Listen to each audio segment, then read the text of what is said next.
I don't remember the exact moment I decided to go to the clerk's office. That's the strange part, looking back. There wasn't a decision. There was just a feeling that wouldn't sit down. My father slid the papers across the table on a Sunday, which felt deliberate, like he'd chosen the day when I'd be least likely to make a scene. Sign before you make this ugly. He said it the way you'd tell a kid to eat their vegetables before dessert. Like ugliness was a phase I could skip if I just cooperated fast enough. My mother didn't even look up from her coffee. Be grateful you're getting anything I want to say. I flinched. I didn't. I'd had 11 years of practice not flinching in that kitchen. Here's what people don't understand about being the one who stays. It doesn't feel like sacrifice while you're doing it. It feels like Tuesday. I paid my father's cardiologist bills for 3 years without either of them ever asking how. My brother visited twice a year, tan and cheerful, and got toasted at Christmas like a returning war hero. I made the toast. I meant it, too, mostly. That's the part I still can't explain to people. I wasn't bitter while it was happening. The bitterness came later, in pieces, like something surfacing after a long time underwater. So when they put the papers in front of me, the house, the land, a number that was supposed to sound generous, I didn't feel rage. I felt a kind of static. A held breath I didn't know I'd been holding since I was maybe 19. I told them I needed a few days. My mother's smirk didn't move. She'd already decided what a few days meant. It meant nothing. It meant I'd sign anyway, because that's what I'd always done. The county clerk's office doesn't look like the setting for anything important. Bad carpet, a number dispenser, a woman behind the counter named Denise according to her badge, who looked like she'd rather be anywhere else that Tuesday. I filled out a request for deed history on the property, mostly, I think now, just to prove to myself I'd exhausted the boring option, before I let myself feel anything about the exciting one. She came back with a folder thinner than I expected, and a scanned document clipped to the front that didn't belong to the deed records at all. A will. Old.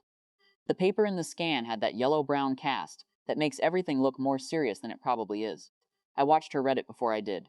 That's the detail I keep coming back to when I tell this. Not what was in it. The fact that I watched a stranger's face change before I understood why. Her hands slowed down first. Then she went still, in that particular way people go still when they've picked up something heavier than they expected. Not scared, exactly. Careful.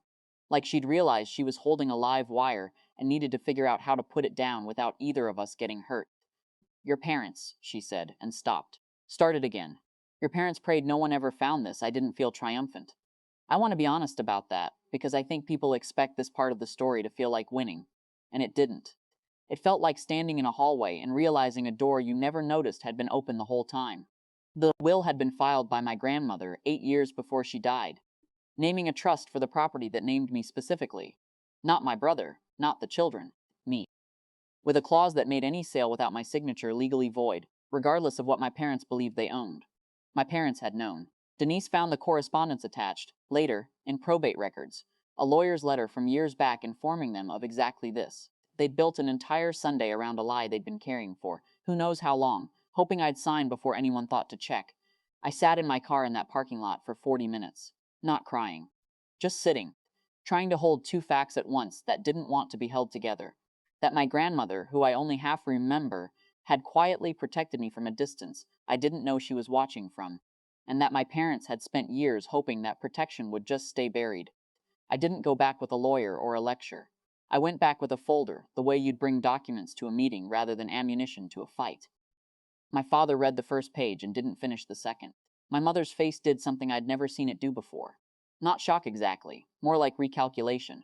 The visible work of someone realizing the ground had shifted under a plan she'd trusted completely. Nobody apologized. I want to be clear about that, because I think this is the part that surprises people. My father said quietly that he hadn't wanted it to come to this. My mother said nothing at all, which from her was its own kind of answer. The house stayed mine, legally, cleanly, the way my grandmother had apparently intended all along. I didn't sell it. I didn't sell it out of spite, either. I don't think I had spite left in me by that point. Just a tiredness that felt older than I was. My brother stopped calling around the holidays. I understand why. It's hard to keep toasting someone at Christmas once the story stops being simple. My parents and I speak sometimes, briefly, about nothing that matters. We haven't discussed that Sunday since. I think about Denise sometimes, oddly. A stranger doing her job on an unremarkable Tuesday, who happened to be the one holding the document that changed how a family understood itself. She probably doesn't remember me. I remember the exact moment her hands slowed down. I got the house. I lost something else I can't quite name. The idea, maybe, that being useful was the same thing as being wanted. I still don't know if that's a fair trade. Some days it feels like winning. Most days it just feels like the truth, sitting where it always was, waiting for someone to finally go looking.